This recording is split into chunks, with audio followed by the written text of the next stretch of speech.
Бүгінгі сабақта біз жаңа жылға арналған плиточный шоколадты жазумен және конфеттерді жасап үйренеміз. Ең алдымен мен осындай өзіме керек жазуды осылай шығарып алдым. Одан кейін темный шоколадты кондитерлік мешокқа салып, микроволновкада импульспен ерітіп алдым. Одан кейін бізге керек жазуымыздың үстінен тура сол жазу сияқты қылып шоколадпен қаптап шығамыз. Темный шоколадты мен темперировать еткен жоқпын, өйткені темный шоколад бізде бөлме температурасы салқын болса, ол тез қатып қалады. Оны сіз дұрыстап ерітсеңіз, әрбір 10 секунд сайын, әрбір 5 секунд сайын шығарып ерітсеңіз, ол осылай тез қатып қалады. Жазу жазған кезде біздің темный шоколадымыздың ұш жағы тез қатып қалып отырады. Оны біз осылай қолымызбен алып тастап, ары қарай жаза берсек болады. Жазу жазған кезде, жазуды таңдаған кезде біздің жазуымыздың әрбір әрібі, әрбір буквасы бір-біріне тиіп тұру керек. Сол кезде сіз бұл жазуды плиточный шоколадқа салған кезде сізге өзіңізге қиын болмайды. То есть сіздің шоколадыңыздағы жазу бір-біріне тиіп тұрса, олар бір үлкен жазу ретінде сіз оны плиткалық шоколадтың үстіне қоясыз. Ал егер де бір-бір әріптен бөлек қойсаңыз, сізге өзіңізге де қиын болады. Бұл шоколадпен жазу жазған қиын емес, бірақ шоколад қайта-қайта қатып отырады. Сол үшін кішкене оны қайта-қайта жылытып отыру керек болады қолыңызбен. Жазуды мен тура үстіне қайталап шықтым. Қалың жерін қалыңмен, жұқа жерін жұқамен жазып шықтым. Енді мен осындай телесный түсте шоколадты темперировать еттім. Алдыңғы сабақтағы сияқты ақ шоколад пен молочный шоколадты бірге қосып темперировать еттім. Оны формаға құйдым.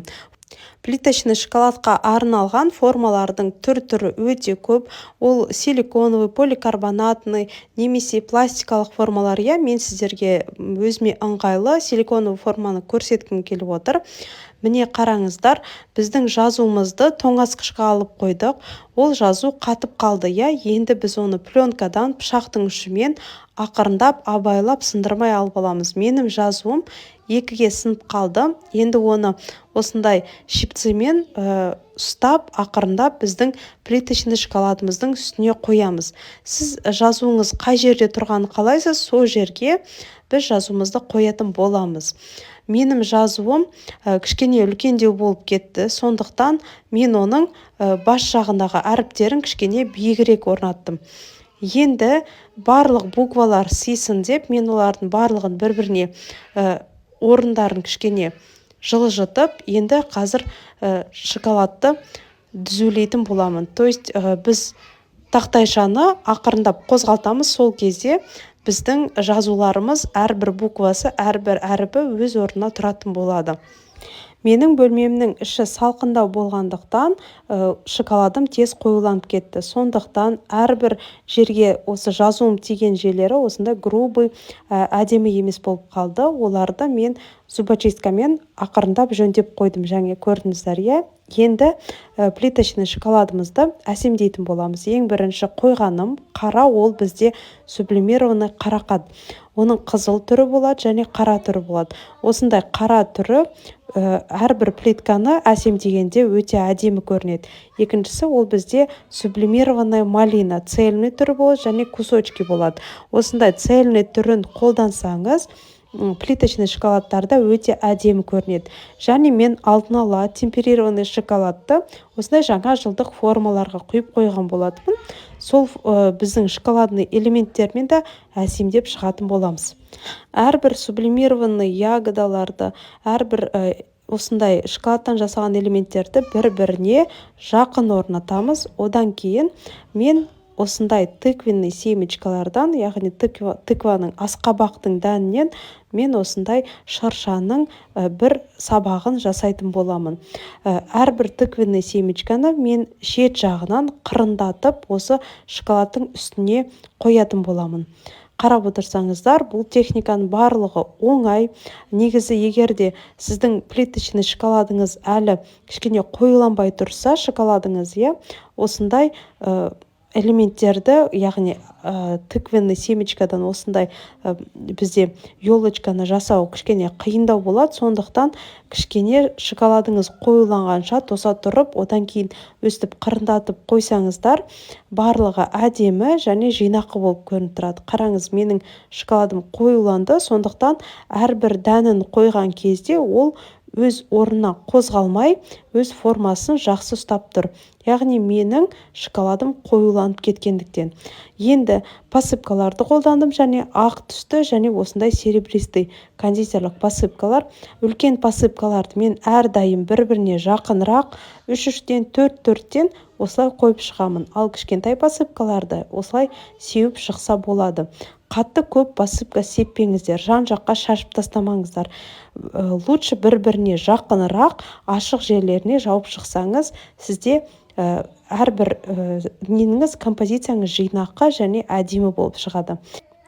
Енді тура сол сияқты біз плиточный шоколадымыздың үстіңгі жақ бөлігін әсемдейтін боламыз. Асқабақтың дәндерін міне қырындатып, бір-біріне жақындатып қойып шығамыз. Веночек сияқты. Одан кейін әрбір сублимированный ягодан жанына өстіп мен асқабақтың дәндерін қойып шығамын. Әрбір композицияны жинаған кезде қараңыздар, бөлменің іші ыстық болса, онда тез-тез жұмыс істеуге тырысыңыздар. Және бөлменің іші осындай салқын болса да тез жұмыс істеуге тырысыңыздар. Ыстық болса, біздің шоколадымыздың, темперированный шоколадымыздың өзінің қасиеттерін жоғалтып алмау үшін. Егер де сіздер 40 минут, 50 минут осындай плитканы әсемдеп тұрсаңыздар, жарты сағат әсемдеп тұрсаңыздар, ол өзінің темперированный качествосын жоғалтып алады. Одан кейін тоңазытқыштан шыққаннан кейін қолыңызға ұстасаңыз, қолыңызда ериді, өз формасын жаман ұстап тұрады, иә?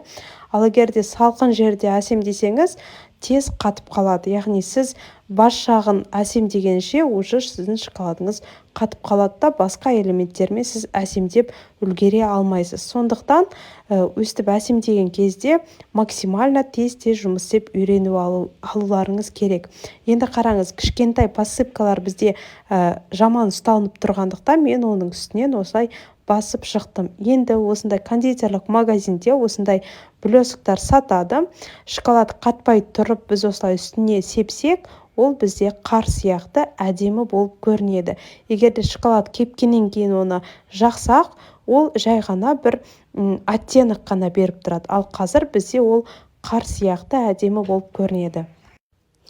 Енді плиточный шоколадымызды толығымен әсемдеп шықтық. Енді оны біз тоңазытқышқа 1-2 сағат қалып қоямыз. Негізі 20-30 минутта плиточный шоколадымыз қатып қояды. Одан кейін сіз сыртына пакетикті, яғни өзінің пленкасын кигізіп, қорабыңызға салып сақтасаңыз болады. 1-2 сағат ол осылай ашық тұрса, сублимированный ягодамыз жұмсарып кетеді. Ал енді біз сол плиточный шоколадтың жанына қоятын конфеттерді жасайтын боламыз. Конфеттеріміз бізде полуоткрытый конфеты деп аталады, яғни біздің ішіндегі начинкасы сыртқа көрініп тұратын конфеттерді жасайтын боламыз. Мен екеуін бір набор ретінде жасағандықтан, бізде плиточный шоколадта қандай продуктылар бар, қандай сублимированный ягода, қандай орешектер бар, соларды тура конфетке де салып шығамын. Қараңыздар, малинаны бірнеше бөлікке бөліп салып шықтым. Жанына осындай сублимированный қарақатты салып шықтым. Одан кейін тыквенный семечки. Бұларды салған кезде бір-бірінің үстіне тастай салмаймыз. Әрбір біздің элементтеріміз силиконовый формаға тиіп тұру керек. Егер де сізде поликарбонатный форма болса, поликарбонатный формаға тиіп тұру керек. Яғни бір-бірінің үстіне жатып қалса, біздің начинкамыз барлық әдемілігі көрінбей қалады. Енді мен міне кешью орехын бірнеше бөлікке бөліп, осылай салып шықтым. Енді олардың арасына мен кондитерлік посыпкаларды қолданамын. Кондитерлік посыпкалардың ақ түсін қолданып отырмын. Бұл менде жұмсақ посыпкалар. Көбірек саламыз, өйткені олар кәмпиттің арасында әдемі болып көрінеді. Посыпкалардың барлығын салып шыққаннан кейін біз үстіне шоколадпен құятын боламыз. Қараңыздар, мен бұл жерде фиолетовый, жасыл немесе бөлек вообще кондитерлік посыпкаларды салып отырған жоқпын. Бір тематикада, барлығын бір тематикада жасауымыз керек. Сол кезде біздің наборымыз әдемі және гармонично болады. Егер де менің плиточный шоколадымның үстінде бөлек басқа элементтер болып, менің конфетім вообще басқа түсті болса, олар бір жинақы набор болып шықпайды. Сондықтан біздің плиточный шоколадта қандай элементтер бар, соның барлығын біз осы кәмпиттің үстіне салып шығамыз. Бұл жерде қараңыздар, ең ортасынан шоколадты құйып бастаймыз. Сол кезде біздің орехтар, осы сублимированный ягодалар, барлығы өз орнын қозғалтпайды.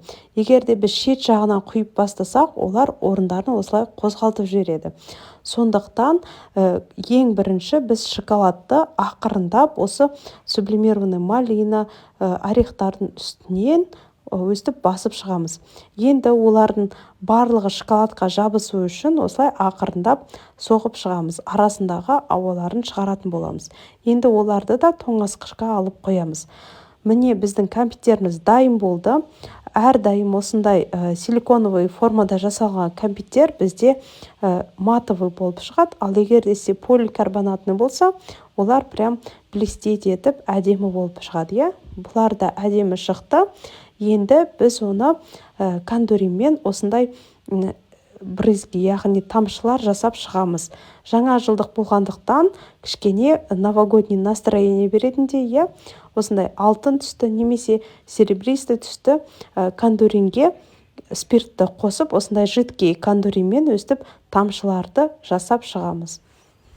Кондурин бізде өте тез кебеді, спирт өйткені тез ұшып кетеді ғой, сондықтан біздің осындай золотой кондуриндарымыз тез кеуіп қояды. Оны біз капсулаға салып, қазір набор жинайтын боламыз. Плиточный шоколадымыз бізде де қатты. Енді шоколадтан жасалған элементтердің арасына осындай алтын түсті кондуринмен осылай сурет салып шығамыз, бояп шығамыз. Енді қараңыздар, мен осы шоколадный элементтердің арасынан қызылмен бояйтын боламын. Оны келесі сабақта көрсететін боламын. Енді бізге шоколадымыздың кәмпиттерімізге қандай капсулалар керек, сол жайында айтып кетейін. Мен бұл капсулаларды кондитерлік магазиннен алдым, ақ түсін алдым, қара түсі болады, әртүрлі түстер суреттерімен болады. Негізі наборларға осындай ақ немесе қоңыр түсті, қара түсін алып отырсаңыздар, өте жақсы. Енді кәмпиттеріміз бізде қатты биік болмағандықтан мен оларды астыға қарай итерген жоқпын. Плиточный шоколадымызды біз осындай пленкаға саламыз. Мен негізі Wildberries'тан заказ берген болатымын. Размерлері әртүрлі. Мен 2 размерге берген. Біреу осындай үлкен размер, 20-20 өтем. Екіншісі тура плиточный шоколадтың размері болған. Сондықтан менде тура плиточный шоколадтың размері бітіп қалды да, енді үлкеніне салып сіздерге көрсетіп отырмын. Арт жағына қарай осылай қайыра салдым. Тоже әдемі көрінеді. Наборымыздың осы плиточный шоколадты салатын жерге ең бірінші мен тишью қағазын осылай салып шықтым. Одан кейін үстіне плиточный шоколад салдым. Сол кезде олар бетінде тұрады да, астына қарай түсіп кетпейді да, наборымыз әдемі көрінеді. Міне қараңыздар, жаңағы плиточный шоколадтың осылай жазудың үстінен мен золотой кондуринмен жаздым. Одан кейін шоколадный элементтерді осы какао масамен бояп шықтым. Ол туралы мен келесі сабақта көрсетемін, қалай какао масамен бояу керек екен.